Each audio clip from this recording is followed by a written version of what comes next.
영구장애가 될 수도 있고 한시장애가 될 수도 있습니다. 당연히 보험회사에서는 안녕하세요. 사건사고TV 김준입니다. 후유장애, 제가 다른 영상에서도 많이 다뤄드렸었는데요. 오늘은 이 후유장애 진단 중에서 질병으로 인해서 후유장애가 된 경우에 받을 수 있는 질병 후유장애에 대해서 김은 손해상사와 함께 이야기 나눠보도록 하겠습니다. 오늘은 질병 후유장애에 대해서 이야기 나눠볼 텐데요. 질병 후유장애 보험금 지급이 좀 잘 되나요, 안 되나요?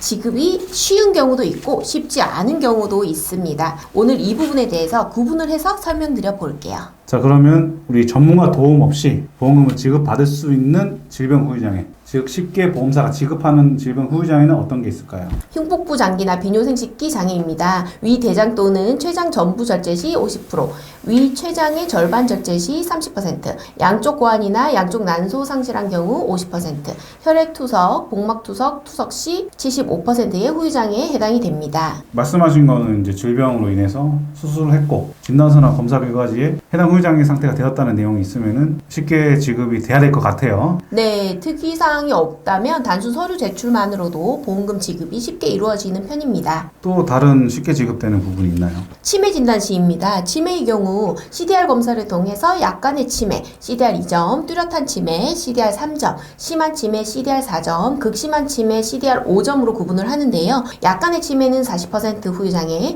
극심한 치매는 100% 후유장애, 이런 식으로 해당 점수에 해당하는 후유장애 보험금을 지급받을 수 있습니다. 치매 후유장애, 이것도 서류만 제출하면 되는 건가요? 네, 일단 CDR 검사는 필수적으로 진행을 하셔야 하고요. 신경과 의사나 정신건강의학과 전문의에게 진단을 받아야 합니다. 우리 장애분류표를 보면 치매의 경우에는 18개월 이상 지속적인 치료를 평가한 후에 장애평가가 가능하다는 이 부분도 꼭 유의하셔야 됩니다. 그죠? 네, 맞습니다. 장애진단 요건만 충족하고 검사 결과지와 의사 진단만 있으면 서류로도 충분히 진행 가능합니다. 또 한 가지 더 예시를 들어주시면요. 관절염으로 무릎이나 고관절에 인공관절 치환술을 시행하시는 분들이 많은데요. 이 경우 한쪽 다리에 인공관절을 삽입한 경우 20%, 양쪽 무릎이나 양쪽 고관절 모두 수술한 경우에는 총 40%에 해당하는 후유장애에 해당이 됩니다. 네, 2018년 4월 이전의 약관의 경우에는 좀 다르지 않습니까? 네, 맞습니다. 잘 얘기해 주셨는데요. 2018년 4월 이전의 약관의 경우라면 한쪽 다리의 장애율 30%,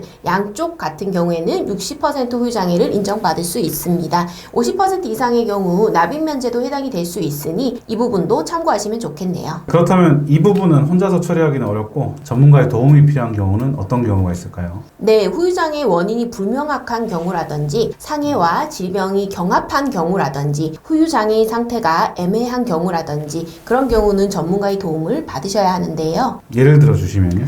예를 들어 뇌경색이나 뇌출혈 등의 뇌혈관 질환으로 신체에 장애가 남는 경우가 있습니다. 이 경우 일상생활 기본 동작 제한 ADLS를 평가하고 장애를 판단하게 되는데요. 의사의 주관적 판단이 개입될 여지가 있고 어떻게 평가하고 진행하는지에 따라서 영구장애가 될 수도 있고 한시장애가 될 수도 있습니다. 당연히 보험회사에서는 영구적이지 않다고 주장하고요. 이 경우에 해당되신다면 꼭 전문가의 도움을 받으시는 것이 좋습니다. 최근에 질병 후유장애 특약에 가입하시는 분들이 많아졌습니다. 오늘 설명드린 부분 참고하셔서 추후에 청구할 일이 있을 때 도움이 되셨으면 합니다. 만약 궁금하신 점 있으시면 위 전화번호로 전화 주십시오. 전문 손해사정사가 상담을 도와드리겠습니다.